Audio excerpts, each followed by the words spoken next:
आज भाजी बनवण्यासाठी इथे मी 4 ते 5 ढोबळ्या मिरच्या, 1 बटाटा, 1 टोमॅटो आणि 1 कांदा घेतलेला आहे।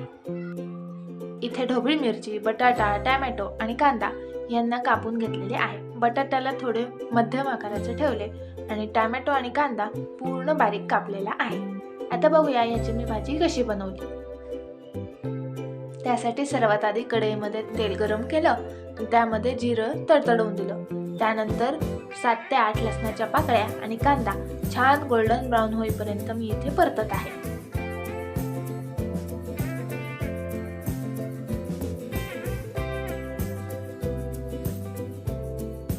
हे बघा, इथे कांदा आणि लसूण गोल्डन ब्राऊन परतून झालेलं आहे।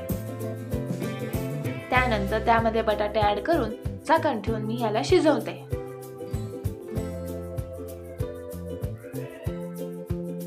बटाटे शिजले, त्यानंतर जी ढोबळी मिरची कापली होती ती यामध्ये ऍड केली।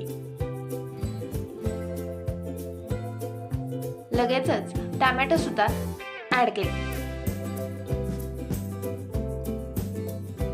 आता ढोबळी मिरची आणि टोमॅटोला थोडेसे परतून याच्यावर पुन्हा झाकण ठेवून यांना मी शिजवते।